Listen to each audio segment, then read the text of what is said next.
Can light die? What exactly is light? Why does it have no mass but still carry momentum? What force drives it forward? And when the first beam of light shot across the universe, where did it go? In this short video, we'll explore what light really is. Every time an electron combines with a proton, a small amount of energy is released, a packet of energy traveling at the cosmic speed limit, the speed of light. Born from the formation of a hydrogen atom, this particle of energy is called a photon, the very particle of light. That photon entered the cosmic dark age, a time before the first stars burned and the first galaxies formed. In the eerie darkness, gravity acted on matter, seeding the first cosmic structures. But the photon raced forward, unaware. Eventually, the first stars burst into existence around it, massive bloated stars that burned out in the blink of a cosmic eye. Between them, the first supermassive black holes grew rapidly, greedily devouring matter. Yet the photon continued its flight, unknowing. Galaxies began to form. The sky lit up with the fire of countless young stars, fusing hydrogen and nitrogen into heavier elements. Still, the photon flew on, indifferent. Millions of years stretched into billions. As galaxies matured, the blaze of young stars slowly dimmed. The photon's journey might have continued forever, until, after traveling nearly 14 billion light-years, a great spiral galaxy came into view. Its destiny was already set. Near a tiny blue dot orbiting a small white star, the photon completed the final leg of its journey. It struck a piece of metal, part of a human-made telescope orbiting Earth. Its energy was completely absorbed, exciting an electron and registering a signal in the detector. But as the photon vanished from existence, its billions of years-long journey came to an end, and it never even noticed, because for the photon, the journey never happened. 13.8 billion years of cosmic time collapsed into a single instant. But how could that be? Light has existed since the dawn of the universe and will continue to exist long after humans and stars are torn apart. But how does it work? How can it seem to exist forever? And perhaps most importantly, what is light? Since the beginning, light has played a critical role. In the early universe, it existed only briefly, colliding with fast-moving particles and disappearing before going anywhere. One photon died, another was born. But our photon was born in a very different universe, one that was transparent. It was forged from the first real atoms that emerged from the featureless plasma as the storm of the Big Bang finally calmed. At last, our photon could begin its long, unimpeded journey. During that journey, generations of stars formed, eventually leading to the collapse of a vast cloud of gas that birthed our sun. Billions of years later, humans began walking on the surface of a small rocky planet. When our photon was about 2,000 light-years from Earth, these humans began to ask questions. The ancient Greeks once wondered if light came out of the eyes to touch the world. But clearly, in the dark, we see nothing. So they concluded that light must be something external, captured by our eyes. Islamic scientists began to unravel the nature of light, discovering the rules of reflection and the magnifying power of glass lenses. Light was clearly a natural part of the universe around us. Yet it wasn't until the scientific revolution and a debate between two scientific giants that its deeper secrets began to unfold. In 1652, scientists were studying how light moved through lenses and reflected off mirrors. They were particularly curious about refraction, how light bends when it enters a different material. Huygens noticed how light could be split into rainbows and strange light-dark patterns. To him, this was clear evidence that light was a wave, a kind of traveling oscillation. Oscillations are everywhere in nature, from planetary orbits to vibrating electrons. Imagine a child on a swing. As they swing back and forth, the motion mimics a pendulum ticking in an old clock. When oscillations are slightly out of sync, they form waves. A rock dropped into a calm pond pulls water down, but the water bounces back, tugging its neighbors into oscillation. These spread outward like ripples, a wave pattern. Waves are everywhere. Sound waves in the air, ocean waves driven by wind and the moon, seismic waves that shake the Earth's crust, even waves rippling through the atmospheres of stars like the sun. Light, then, seems to be a wave. In the 17th century, British scientist Robert Hooke supported the wave theory of light, pointing to its behavior in glass. But Isaac Newton disagreed. He believed light was made of particles, a stream of tiny corpuscles. Newton dismissed wave theory based on diffraction and doubled down in his 1704 book, Optics. Yet in the 19th century, wave theory gained new ground. In 1800, Thomas Young's famous double-slit experiment showed light interfering with itself, clear evidence of waves. Later discoveries like polarization confirmed light's wave nature. Still, one big question remained. If light is a wave, what is actually waving? It's an invisible world. Our photon was born when a proton captured an electron, strong and energetic. But as it traveled, the universe expanded and it began to lose energy. Once blue to our eyes, the light stretched through the rainbow into red. Soon it was joined by countless other photons, some with immense energy, others with almost none. The universe became flooded with light. Our photon didn't know that some of these would be invisible to human eyes, because eyes didn't exist yet. In fact, X-rays and radio waves were completely unknown to us until the late 1800s. In that era, a young Italian named Guglielmo Marconi was experimenting on his family estate, trying to send signals without wires, through air itself. Using electromagnetic induction, he triggered a spark miles away. Wireless communication was born. And at the heart of his breakthrough lay the electromagnetic theory of James Clerk Maxwell, the eccentric physicist who, in his youth, once joked his way through Cambridge morning prayers. But his greatest contribution was the unification of the mysteries of electricity and magnetism, reducing them to 4 elegant equations that predicted the existence of electromagnetic waves. His theory revealed that a changing electric field generates a magnetic field and vice versa. Together, they propagate through a vacuum as waves. So how does light travel through the emptiness of space? Maxwell understood that even in a vacuum, electromagnetic fields permeate all of space. While people imagine those fields to be zero in a vacuum, effectively non-existent, Maxwell asked, what if you pinch the electric or magnetic field in one location? Using his equations, he explored how such a disturbance would evolve. The answer was astonishing. Imagine pinching the skin on the back of your hand. When you let go, the skin returns to its unpinched state, quickly if you're young, a bit more slowly with age. Maxwell's equations told him that a pinch in the electromagnetic field would also fade away. But that wasn't the end of the story. The electric pinch would induce a similar pinch in the magnetic field, which in turn would create another pinch in the electric field. And this didn't simply vanish. Instead, the disturbance oscillated, regenerating moment by moment, like ripples across a pond. These oscillations spread out as waves. Maxwell realized that these waves had the properties of light. Light, he understood, is a self-sustaining electromagnetic wave.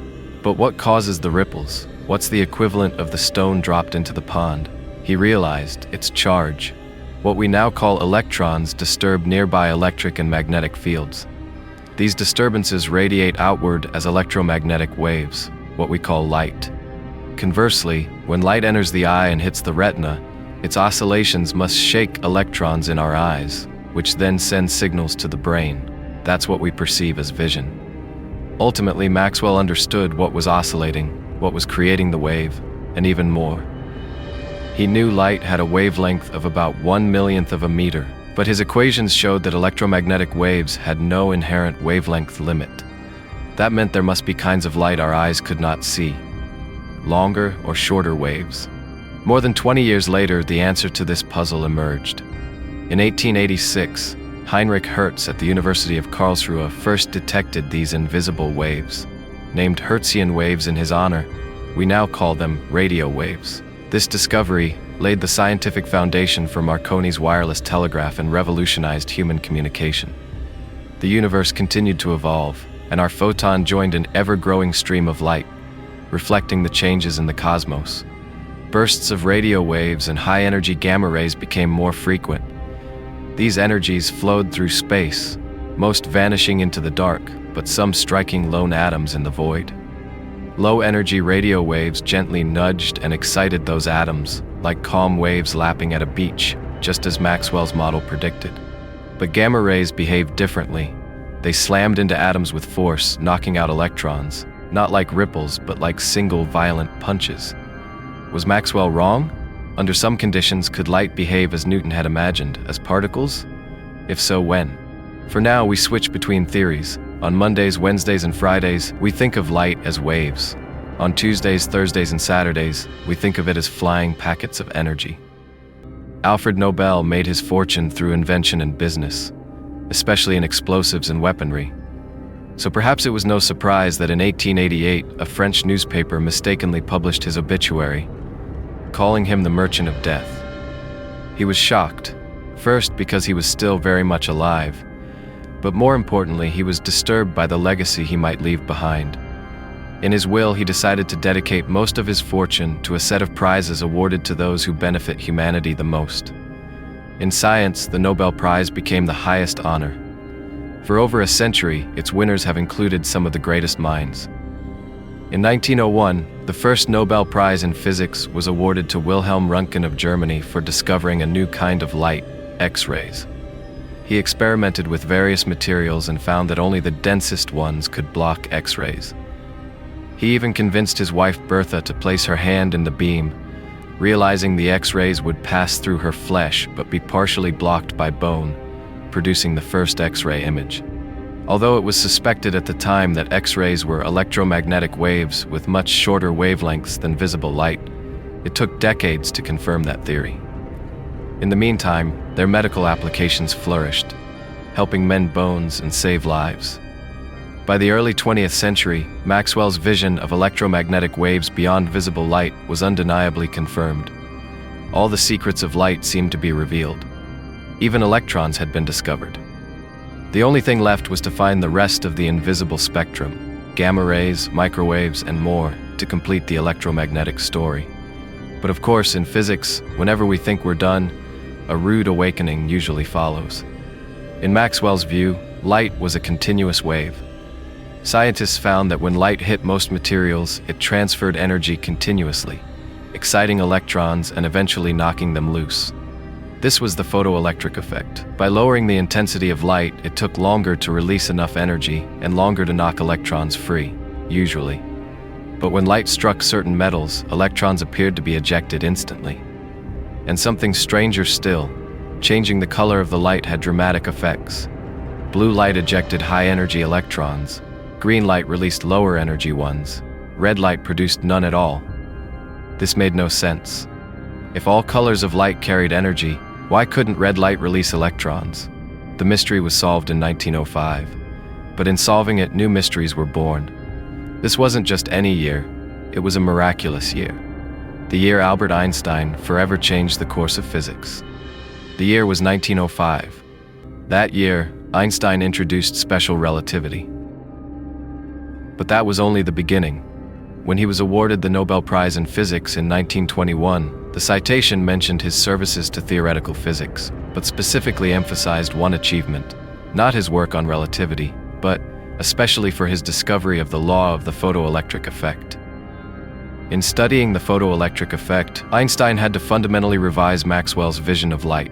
He realized that when light interacts with electrons, it cannot do so as a continuous wave of energy. Instead, the energy must be delivered in an instant, all at once. Light, Einstein proposed, must be quantized. It must exist in discrete packets of energy. It must interact like a particle. Einstein went further. Each energy packet is proportional to the frequency of the light. A packet of red light contains less energy than a packet of green light. That's why in experiments, red light fails to eject electrons. It simply doesn't carry enough energy. These mysterious energy packets were finally given a name in 1926 in an article in Nature by Gilbert Lewis. He called them photons. Evidence for the particle nature of light quickly mounted. In 1923, Arthur Compton conducted a critical experiment, one that relied on a strange fact. Light can exert pressure. This may sound odd. How can something with no mass apply force? Yet Maxwell's equations had already implied it. Light, though massless, carries momentum. You can even buy a Crookes radiometer, a classic executive desk toy with 4 vanes inside a vacuum tube, each black on one side and white on the other. When placed in sunlight, the vanes spin, supposedly pushed by the momentum of light. The real physics of the radiometer is more complex, but the fact remains. Sunlight applies real force. Visionaries imagined humanity one day sailing through the solar system on solar sails. Compton's experiment was different and groundbreaking. He aimed a beam of high-energy X-rays at an atomic target, knocking electrons out of the atom's outer layers. But when he analyzed the scattered X-rays and recoiling electrons, Maxwell's wave-based model failed completely. Instead, he had to treat the interaction like a billiard ball collision. The X-ray photon delivered its energy and momentum to the electron in a discrete packet. The interaction resembled two solid particles bouncing off one another. Newton's vision of light as particles was reborn. Was this the definitive proof that light is a particle? Not quite. There was still overwhelming evidence for its wave-like behavior. If anything, scientists were more confused than ever. Even though Maxwell's electromagnetic wave model had proven incredibly successful, early 20th century experiments demanded that light must also be a particle. Was there an answer? We began this story by following a photon on its journey across the universe. Maxwell told us this photon was born from an energy shift in an electron, and when it's absorbed, it vanishes. But what happens in between?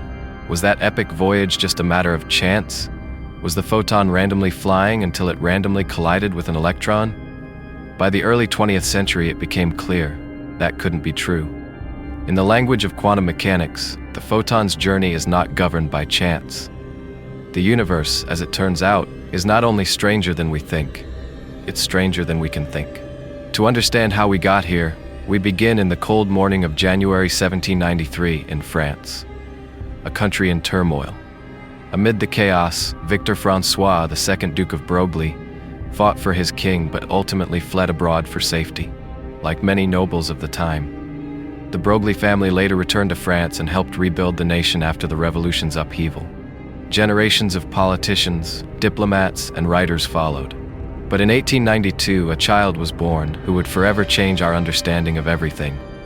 Louis-Victor Pierre Raymond, the seventh Duke of Broglie. In the history of physics, he is known simply as de Broglie. In the early 20th century, he witnessed the birth of quantum mechanics and the growing confusion over whether light was a particle or a wave. For de Broglie, there was an obvious, if deeply counterintuitive solution. Light is neither purely particle nor purely wave. Clearly, when light propagates, it behaves like a wave, producing interference and diffraction. But when it interacts, it behaves like a particle. It seems to exhibit the properties of both, yet is neither truly a particle nor a wave. De Broglie's extraordinary insight was that this duality wasn't unique to light. It applied to the entire quantum world. In this realm, he proposed, there are no true particles or true waves, only quantum entities.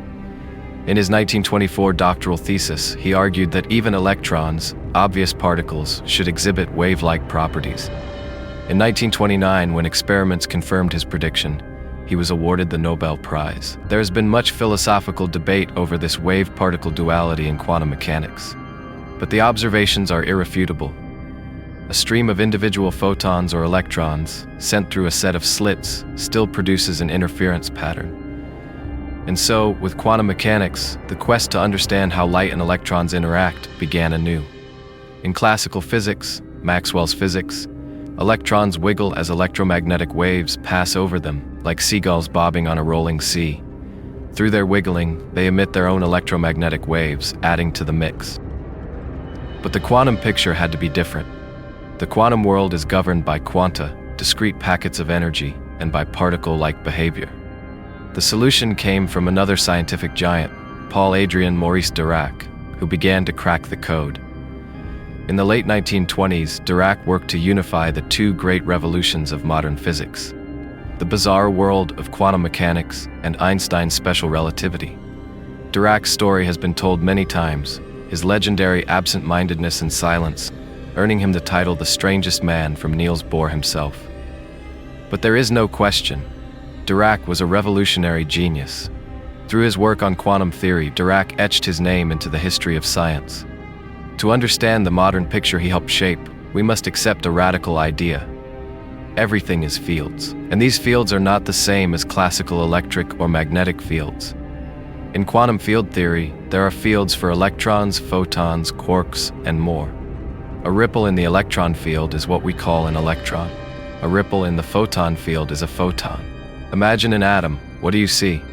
In our minds, we often envision the Bohr model, electrons orbiting the nucleus like planets around a star. When an electron jumps from a higher orbit to a lower one, it emits a photon. But in the quantum world, that image is incomplete. In quantum field theory, the electron's orbit is actually a vibration pattern in the electron field. Higher energy orbits are specific modes of vibration. The electron field and photon field are coupled. When an electron transitions between orbitals, it creates a vibration in the photon field. A photon is emitted. Quantum field theory is the most successful framework we've developed to describe the universe. It accounts for nearly everything we observe across 24 quantum fields that represent all known particles and interactions in the Standard Model. In essence, everything is fields. Fields interact. And as often happens in the quantum world, things get even stranger. Many great minds shaped quantum mechanics, but perhaps the most famous was a man from Far Rockaway with a broad Brooklyn accent, Richard Feynman. Born in 1918, Feynman began his career on the Manhattan Project and was personally recommended by Oppenheimer to work at Berkeley. But when it came to the quantum nature of light and its interactions, Feynman changed everything. Although he once joked that nobody really understands quantum mechanics, Feynman himself clearly grasped the deep mathematics beneath it. That understanding gave him unique insights into the true nature of light. It all started with a single electron. In Maxwell's electromagnetism, a charged electron generates an electric field, and that charge also responds to the field. There is energy in the interaction. But how much? When Feynman tried to calculate it, the result was always the same: infinity. So Feynman took a radical step. He threw out the classical concept of the electromagnetic field. In his 1965 Nobel lecture, he explained, "I suggested to myself that electrons do not act on themselves. They only act on other electrons." A new picture of light emerged, one where interactions are visualized using Feynman diagrams. These diagrams, filled with loops, waves, and lines, describe all possible interactions in quantum mechanics. Let's begin with the simplest, the interaction of an electron and a photon. In a Feynman diagram, space and time are charted. A lone electron travels through space-time in a straight line, its world line. This electron is actually a vibration in the electron field. Without interaction, it travels undisturbed. But the electron field is coupled to the photon field. When a photon is emitted or absorbed, the electron's world line bends. In an atom, this is an electron dropping to a lower energy level. For a free electron, it simply changes direction. In spacetime, this moment appears as a vertex where the straight electron line kinks and emits a wavy line, the photon.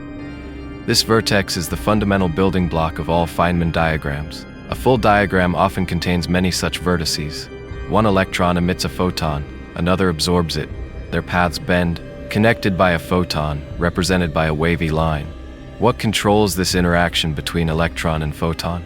It's determined by the electron's charge and one of nature's fundamental constants, the fine structure constant. This is the basis of electromagnetism. Two electrons exchange photons. That's the electromagnetic force. In Feynman's perspective, we say goodbye to the classical electromagnetic field. Instead, electrons interact by exchanging photons. With enough exchanges, the quantum interaction mimics classical force, yet its foundation is purely quantum. This principle extends to the strong and weak nuclear forces as well. In the strong force, quarks exchange gluons instead of photons. In the weak force, it's massive W and Z bosons. At their core, these interactions are all constructed from combinations of Feynman vertices. But Feynman wasn't done. He proposed an even stranger idea about light. He said, when one electron acts on another via a photon exchange, that exchange only happens if the electrons already agreed to it. But if the photon is emitted in the past and absorbed in the future, when exactly did these electrons agree? How did they even know of each other's existence? They couldn't have communicated via the electromagnetic force, because the photon is the carrier of that force. So what's the answer? As with much in quantum mechanics, the math works. But interpreting it, understanding what's really happening, is the challenge. Feynman, with his mentor John Wheeler, offered a dazzling possibility, the transactional interpretation. They proposed that electrons shake hands across time. One sends a signal from the past, the other replies from the future. They agree to exchange a photon. It sounds absurd, but it works. So on a quiet night, when you gaze at a distant star, an electron in your eye and one in that star's atmosphere are shaking hands across time, agreeing to exchange the photon you see. And perhaps even more astonishing, for the lonely photon we followed from the start of this story, two electrons, separated by billions of light years and billions of years, reached across space-time, shook hands, and allowed the journey to begin. Quantum mechanics never disappoints. And yet, there is one final and even stranger mystery to uncover about light and about our lonely photon traveling through the darkness of space. After journeying for billions of light years, what has it really experienced? We've followed this photon across the ages, and by the time it reaches the end of its journey, the universe it enters is profoundly different from the one in which it was born. Yet there is a paradox. Even though the photon is nearly as old as the universe itself, it remains forever young. Galaxies form in the void. Stars are born, live, and die.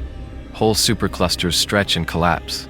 But the photon misses all of it, because to a photon, time is meaningless. That may sound strange. After all, photons exist in time, don't they? But with Einstein and his special theory of relativity, we discovered that time itself is flexible. It is relative, depending on the observer, and light pushes this concept to the extreme. If you could ride at the front of a beam of light, moving at light speed, what would the universe look like? In the 17th century, Ole Römer at the Paris Observatory faced a puzzle. He was observing Io, a bright moon of Jupiter that passed into the planet's shadow like clockwork every 42.5 hours. But something was off. The timing of Io's eclipses seemed to shift depending on Earth's position in its orbit. Earlier when Earth was closer to Jupiter, later when it was farther. Römer realized that the cause must be the finite speed of light. As the distance between Earth and Jupiter changed, so too did the time it took light to travel that distance. His rough estimate was around 200,000 kilometers per second, surprisingly close.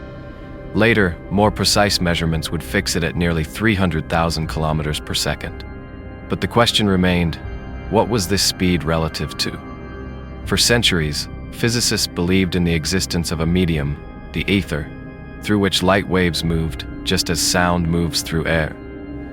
From Plato to Newton, ether had been invoked as the solution to many problems in physics, and yet it was never detected. Experiments designed to find it failed again and again.